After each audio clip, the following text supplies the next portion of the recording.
Oi, gente, Maria Fernanda aqui. A gente está gravando esse livro aqui e eu tive que interromper bem no meio da história. Então vamos continuar.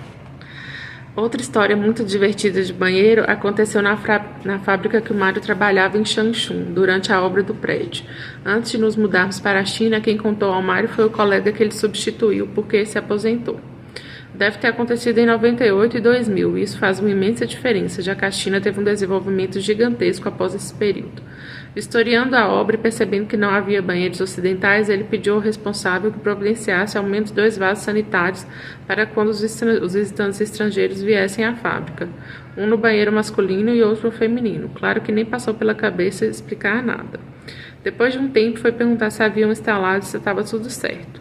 O responsável disse que havia sido muito difícil o trabalho, mas com muito esforço e dedicação. Outro padrão chinês de resposta, eles haviam conseguido instalar o vaso e que só não entendia por que era tão fundo. Ele foi conferir, pois não havia entendido a ponderação, e quando abriu a porta, sempre o suspense da porta, dá de cara com um vaso sanitário ocidental enterrado no piso. Dá para imaginar a cena? Está explicado porque eles queriam saber a razão dos complicados Yawais precisarem fazer um vaso tão fundo se o deles era muito mais simples e prático?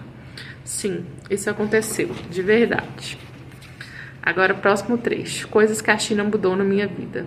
A China é um país riquíssimo em cultura, coisas lindas, arquitetura maravilhosa e um monte de hábitos estranhos para nós, ocidentais. Mas com o passar do tempo, você vai se adaptando aqui e ali. Quando percebe, incorporou algum desses hábitos na sua vida. Outra coisa que acontece muito frequente é você desenvolver um lado seu que simplesmente não sabia que existia. Aqui as surpresas são diárias, todo dia é um flash, parodiando uma antiga expressão. Rotina é algo meio subjetivo e aprender a lidar com as adversidades de se viver num país com cultura tão diferente da nossa é uma escola e tanto. No final, colocando na balança, para mim os prós e contras são os maiores que os contras. E sempre respondo às pessoas que me procuram dizendo que querem vir para a China. Venham de mente e coração aberto, senão vocês não vão conseguir viver por aqui. Beber água quente. Durante minha primeira estada na China, em 2005, entrei no salão para fazer a unha e a recepcionista me trouxe um copo de água quente. Tomei o maior susto quando coloquei na boca. Aquilo não era chá, era água. Mas passados quase 10 anos, aqui estou eu com meu copinho de água quente várias vezes ao dia.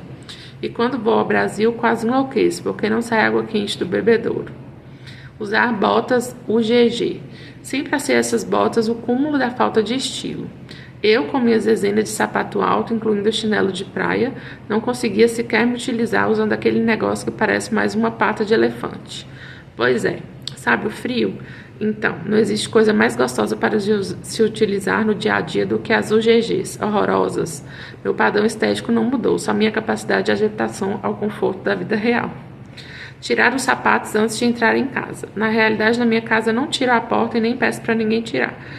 Mas a maioria das pessoas que conheço adquiriu esse hábito ao se mudar para a China. Apesar de ainda achar estranho, quando vamos a uma festa, por exemplo, já que 50% da minha produção é baseada no sapato que escolho, no começo ficava inconformada, agora já encaro de boa. E a dica é, no inverno, cuidado com as meias que usa. Fazer fotos com o V de Vitória. Na realidade, não sei ao certo se eles usam esse gesto com um significado, mas não há chinês que tira uma foto sem dar aquele sorriso de orelha a orelha e levantar as 2 mãos com os dedos em V. E aí você que tanto vê o hábito acaba incorporando. Fazer o quê? Comprar no Taobao. Eu sempre fui avessa a compras online. O máximo que me arriscava era um livro ou CD.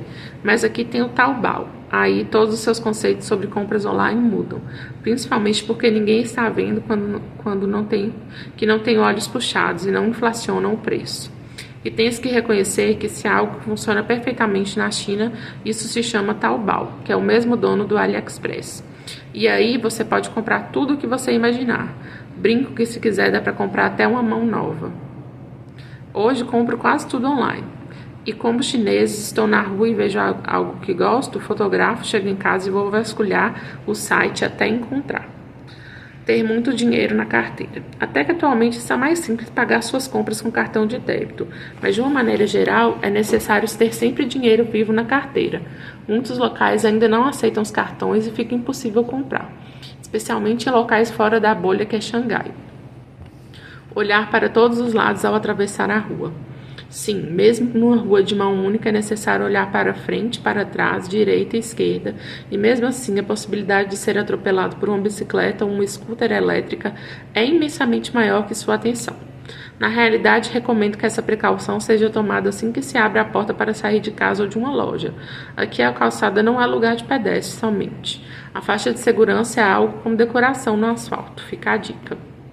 Usar os superlativos é uma necessidade. Na China, nada é grande, tudo é imenso. Uma ponte não é uma ponte somente, é uma construção que supera em distância e altura as demais do mundo e da própria China. Os eventos não são bem produzidos, são mega eventos. Os shoppings não são enormes, são gigantescos. E assim vai. Então você aprende a usar os superlativos, inclusive em inglês e mandarim, ou jamais conseguirá descrever tudo que viu por aqui. Um pouco de rudeza, é questão de sobrevivência. Sempre digo que uma das coisas que me aprendemos na China é a ser rude. Isso porque se a gente for muito gentil, muito cheio de por favor, faça isso, por favor, poderia me dar uma informação, você é simplesmente ignorado. Daí o que nos resta é respirar fundo e bater a mão na mesa dizendo: eu quero isso agora ou vou chamar seu chefe. Pronto.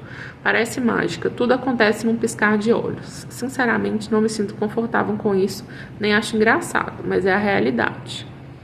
Conceito de multidão. Isso é algo básico por aqui. Nada é vazio. Dificilmente a gente se vê sozinho numa rua, num shopping. Sempre há gente por todos os lados. E quando é feriado, final de semana, então? Andar pelas ruas é praticamente impossível. Aquela sensação de que você se levantar, o pé vai continuar andando do mesmo jeito.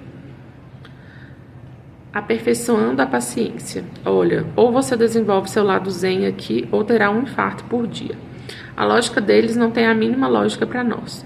O sim pode ser não quando se ouve I will try to do my best. Vou tentar fazer o meu melhor. Esquece, porque não vai sair nada. Se disserem que vão pensar, também significa um não bem redondo. E a noção de tempo, de urgência, então. Ou você respira fundo, conta até 10, em mandarim de preferência, para demorar mais e ir treinando seu vocabulário, e começa a repetir tudo de novo, ou você desiste de vez. A segunda opção é muito usada pelos estrangeiros de modo geral. Nunca diga nunca. Essa foi a lição mais redundante que aprendi aqui. Já fiz tantas coisas que eu jurava que nunca faria que, sinceramente, risquei essa palavra do meu vocabulário, começando pelos primeiros tópicos que escrevi, o da água quente e o das botas UGG, até experimentar o terrível baiju, bebida tradicional chinesa, e depois de tantos anos ainda me venço quebrando meus paradigmas. Bom, é isso. Com certeza ainda vou me lembrar de muitas outras coisas que incorporei na minha vida chinesa e no final nem percebi, mas o importante é que a experiência que temos aqui é incomparável. Sempre digo que ninguém vem viver na China e volta ileso ao seu país. Seguramente, mesmo com todas as coisas estranhas e as dificuldades com a língua e a adaptação, um pedaço do seu coração ficará no Oriente. A próxima parte é super interessante. Histórias de quem vive na China, depois meu casamento chinês, viajar na China. Nossa, tem muita coisa legal ainda nesse capítulo. Mas vamos parar por aqui. Vou atender um paciente agora e até breve.